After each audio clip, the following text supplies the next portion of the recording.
출애굽기 제2장 출애굽기 제2장 23절부터 25절 말씀 봅니다. 찾으셨으면 우리 한 목소리로 23절부터 읽겠습니다. 시작. 여러 해 후에 애굽 왕은 죽었고 이스라엘 자손은 고된 노동으로 말미암아 탄식하며 부르짖으니 그 고된 노동으로 말미암아 부르짖는 소리가 하나님께 상달된지라. 하나님이 그들의 고통 소리를 들으시고 하나님이 아브라함과 이삭과 야곱에게 세운 그의 언약을 기억하사 하나님이 이스라엘 자손을 돌보셨고 하나님이 그들을 기억하셨더라. 아멘. 네, 우리 말씀 대하기 전에 먼저 기도하겠습니다.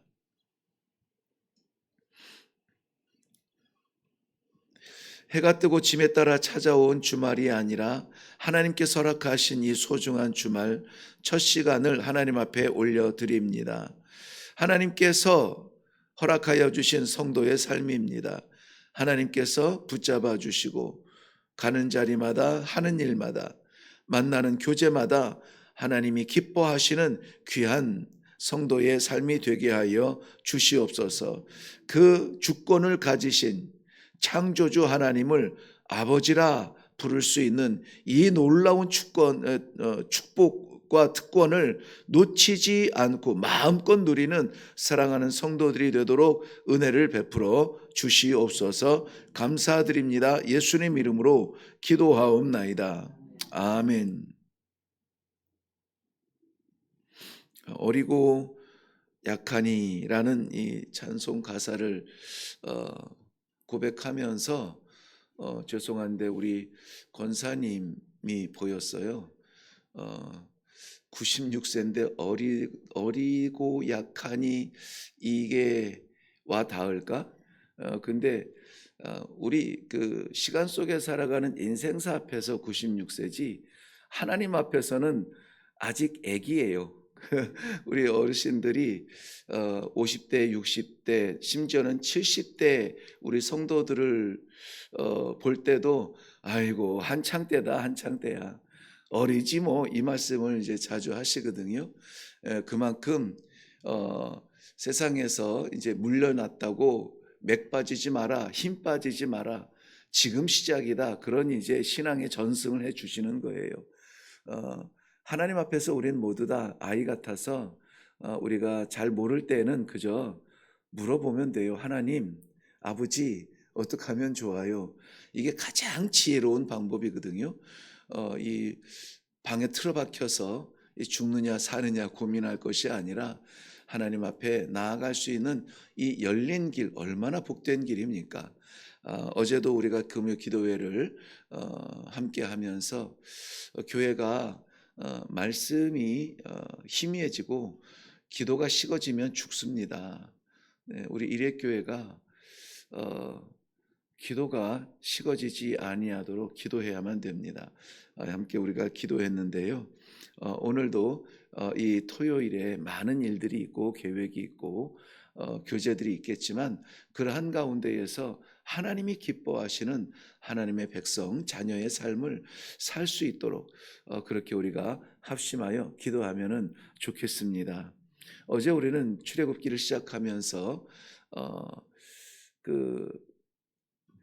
야곱의 그 자녀들 가족이 애굽에 들어올 때는 국빈 대접을 받으면서 총리 요셉의 가족이라고 하는 그런 국빈 대접을 받으면서 그 애굽 땅에서 물이 충만하고 또 가축을 기르기에 참 완전한 패러다이스 같은 그러한 고센 땅에 머물 수 있도록 그렇게 허락을 받으면서 시작이 되었습니다. 그런데 안타까운 것은 뭐였죠? 요셉을 기억하지 못하는 그랬습니다. 기억하지 못하는 사람이 전권을 가진 왕이 되니까 뒤죽박죽이 되는 겁니다. 어쨌든 우리는 여호와를 기억하는 사람이 되어야 되는데요. 우리가 여호와를 기억하는 것보다 비교할 수 없는 형통의 축복의 통로는 무엇이냐? 그 시작은 무엇이냐? 여호와께서 우리를 기억하시는 거예요. 우리는 잊어버릴 수 있잖아요. 지난밤에 우리는 잠자리에 잠을 들면서 진짜 죽은 사람처럼 다 자지 않습니까? 무슨 생각을 합니까? 무슨 고민을 하고 무슨 행복이 있어요? 그냥 하나님이 심장 뛰게 하시니까 아침에 깨어난 것이지 그 밤을 생명을 연장하겠다고 우리가 한 것이 아무것도 없단 말이죠. 하나님이 기억하셔야 돼요. 하나님이 기억하셔야 삽니다. 오늘 그래서 본문 말씀은 계속 하나님이 이렇게 나오는데요. 하나님이 어떻게 하셨다고요? 기억하셨다는 겁니다. 기억하셨다는 거예요. 어제와 오늘의 그 이스라엘 백성들 히브리 민족의 애굽에서의 삶은 참으로 비참합니다. 하나님을 알지 기억하지 못하는 그러한 왕이 전권을 가지니까 하나님이 생육하고 번성케 하는 이스라엘 백성들 그들의 숫자를 바라보고 두려워하는 거예요. 아니 권세와 능력이 있는 사람들이 숫자를 바라보니 두려워하는 겁니다. 우리에게도 많은 다양한 숫자 속에 살아가지만 꽤 넉넉한 숫자에 안주하신 분들도 그 숫자에 만족하지 못합니다. 그리고는 두려워합니다. 이것 가지고 될까? 이만큼 살아서 될까? 이 재력으로 될까? 이런 것들로 인하여서 두려워 염려합니다.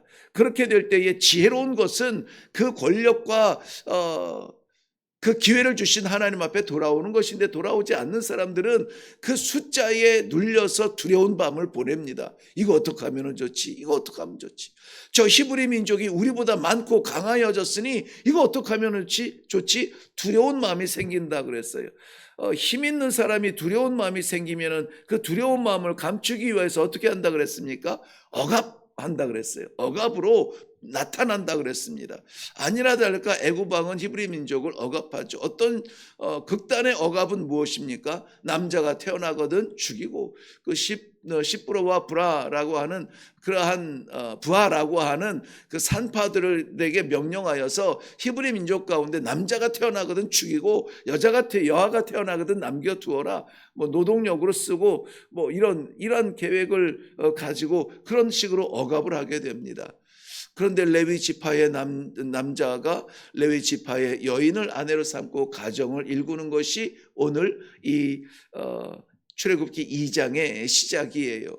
레위 지파 살리는 사람, 하나님께서 제사장 가문으로 부르는 그 레위 지파의 하나님을 상대하는 사람의 남자가 그 레위 지파 동일한 지파의 여자를 만나서 결혼하게 되고 아이를 출산하게 됩니다. 아니나 다를까 이 산파는 이 남자아이를 죽여야 되지만 죽이지 못합니다. 이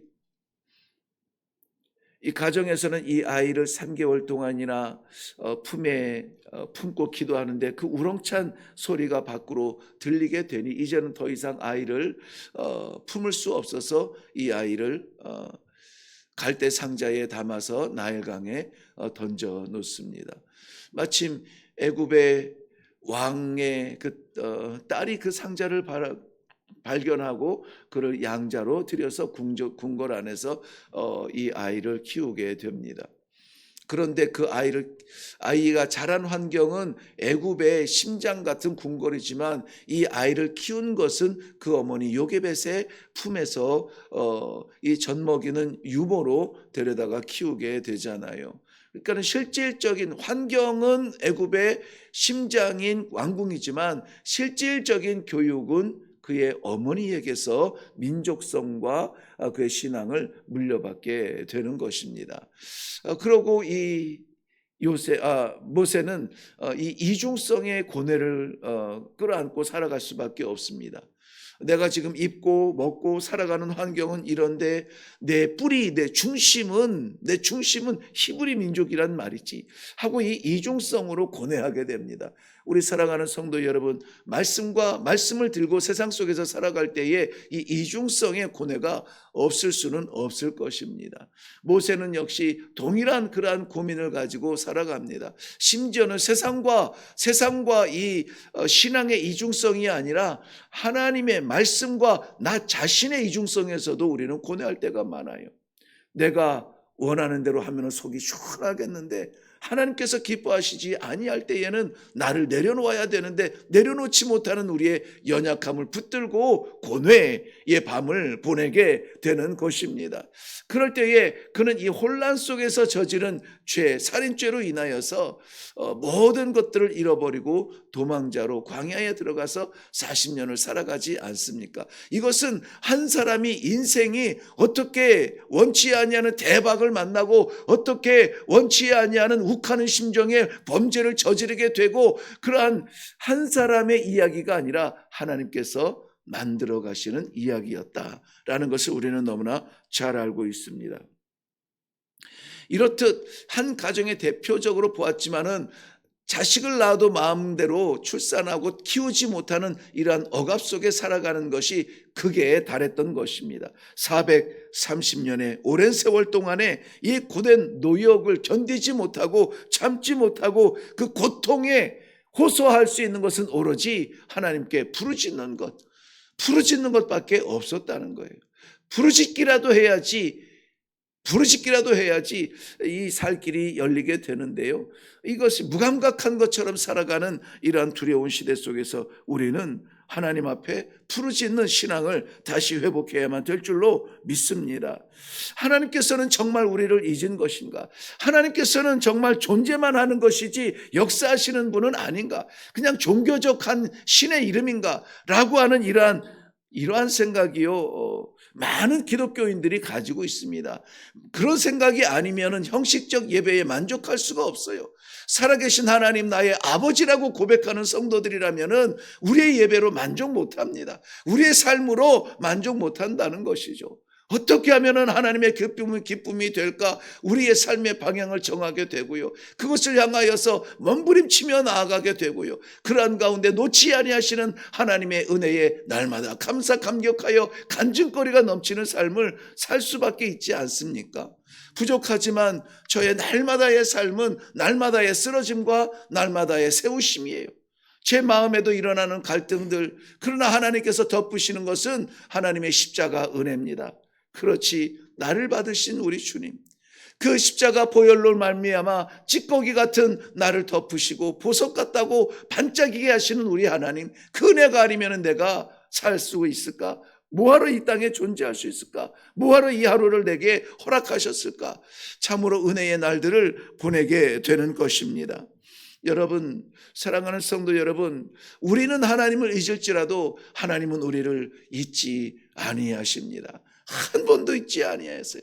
잊을 수가 없어요. 내 자식을 주고 샀는데, 내 외아들을 주고 샀는데 잊을 수가 있겠습니까? 잊을 수가 없습니다.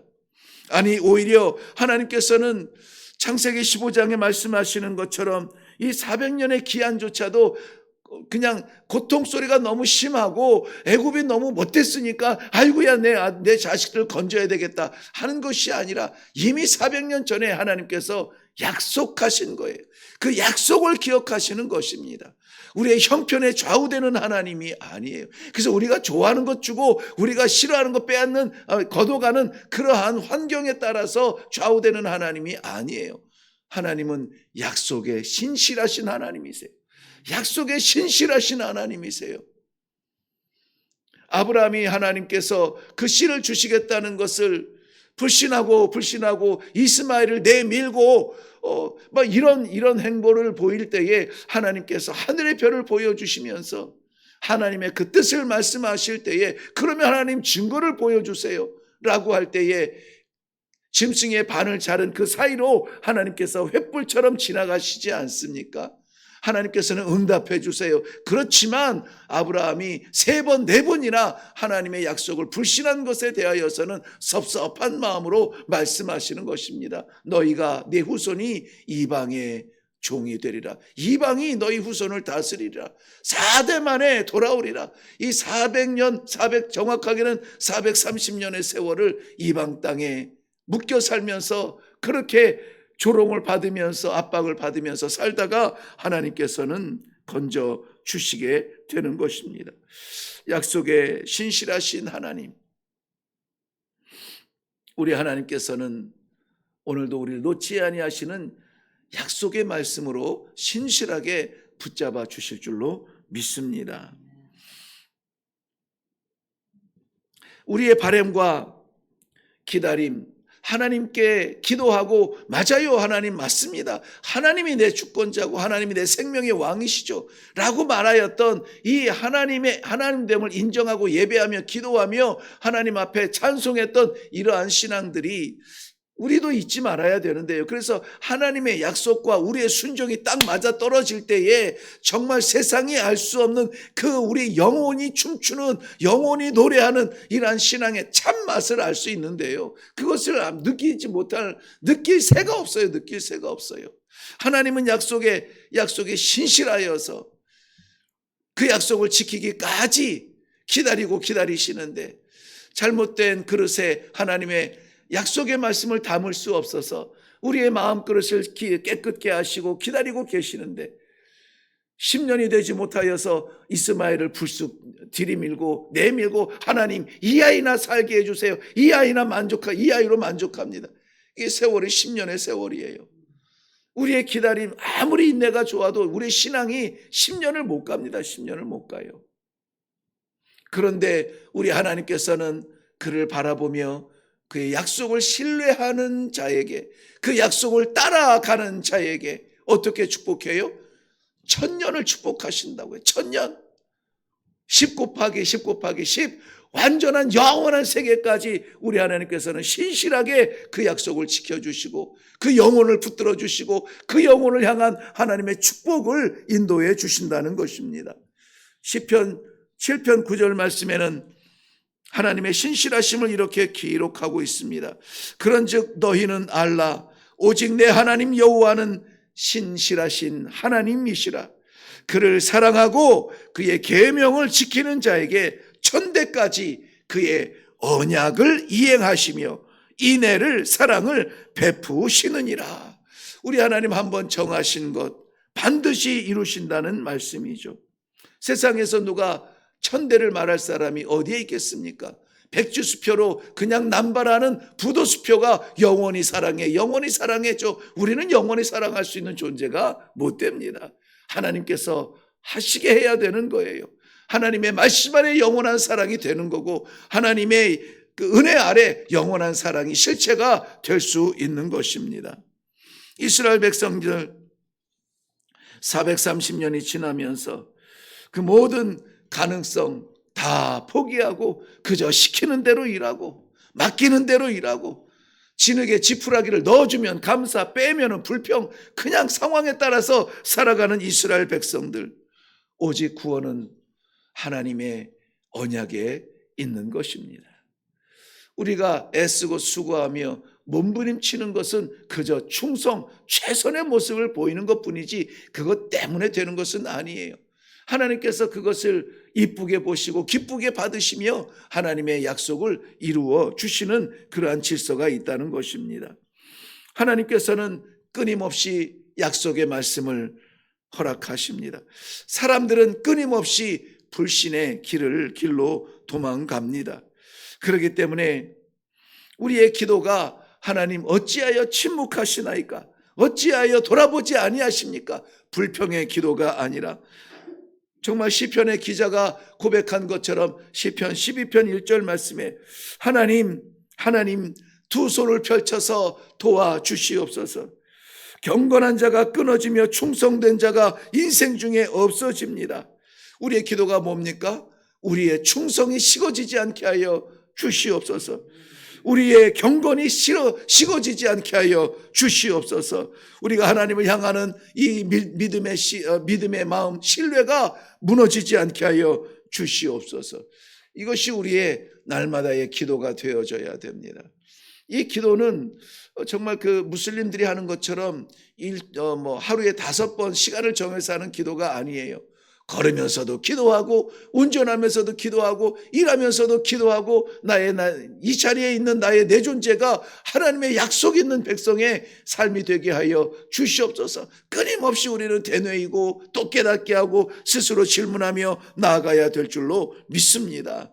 그럴 때에 우리 하나님께서는 우리를 건져주시고 우리를 살려주시고 세워주시고, 됐다, 우리 하나님께서 이 어두운 세상에 참 빛으로 들어 쓰시는 그러한 귀한 종의 삶을 살 수가 있게 되는 것입니다. 이제 월요일 날, 내일 모레면은 라오스 땅을 향하여서 하나님께서 참으로 눈에도 띄지 않는 작은 교회를 택하시고, 그 교회 안에서 영향력도 보이지 아니하는 그러한 나약한 사람들을 12명을 세워서 보내십니다. 정탐케 하시고 하나님의 세계가 그 땅에 펼쳐지도록, 하나님의 나라가 세워지도록 정탐케 하시며 함께 기도하게 하십니다. 우리의 눈으로 가서는 안 되고, 우리의 힘으로 가서는 안 되고, 우리의 무엇으로 감당해서도 안 되고, 그저 하나님의 약속, 하나님의 뜻, 하나님의 복음, 하나님의 생명으로 나아가기를 원합니다.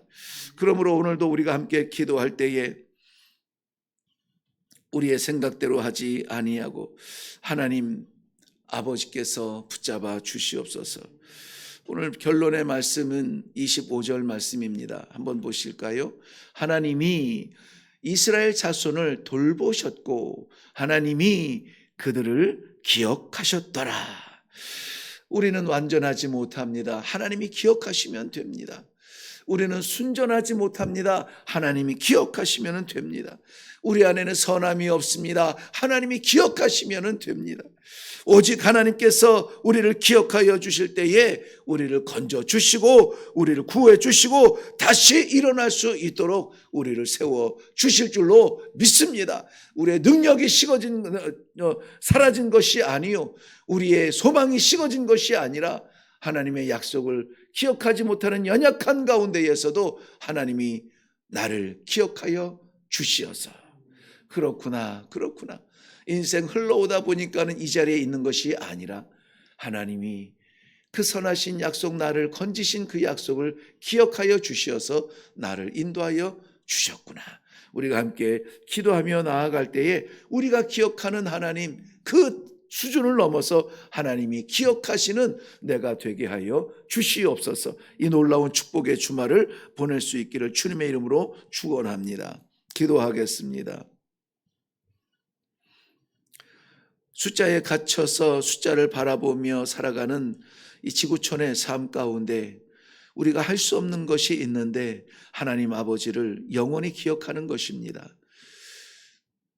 연약하여서 넘어질 때가 많고, 급해서 우선순위가 뒤바뀔 때가 많고, 답답하고 암담하여서 잊어버릴 때가 많은데 우리 신실하신 하나님께서는 우리를 기억하여 주시고 약속하여 주신 그 언약을 이루시기까지 쉬지 아니하시는 하나님 아버지를 이 새벽에 다시 만나게 하여 주시니 은혜를 감사합니다.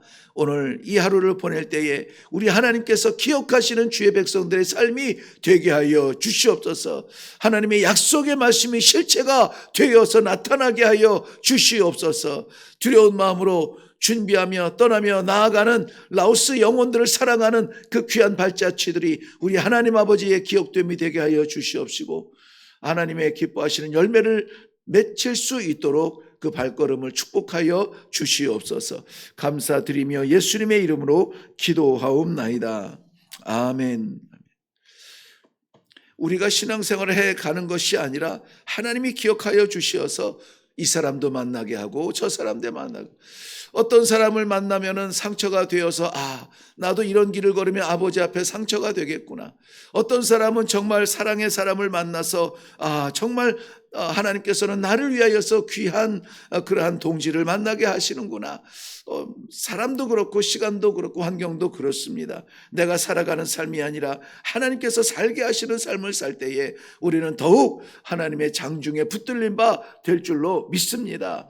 늘 강조하지만 이것은 나를 포기하는, 내 것을 빼앗기는 연약한 아쉬운 삶이 아니라 하나님께서 나를 살게 하시는 하늘의 생명을 사는 축복인 줄로 믿습니다. 그러므로 하나님을 기억하세요. 하나님의 약속의 신실하심을 믿으세요. 그리고 오늘도 하나님께서 기억하는 백성이 되게 하여 주시옵소서. 하나님이 잊지 아니하시고 신실한 약속을 이루어 주시면은 됩니다. 그거면 됩니다. 하나님 기억하여 주옵소서. 가정의 문제, 직장의 문제, 교회의 문제, 개인적인 두려움, 모든 것들이 하나님의 기억 안에 있게 하여 주시옵소서. 우리 다 같이 기도하며 나아가시기를 바랍니다. 라오스의 영혼들을 위하여서도 우리 한 마음으로 기도해 주시면 좋겠습니다. 다 같이 기도하겠습니다.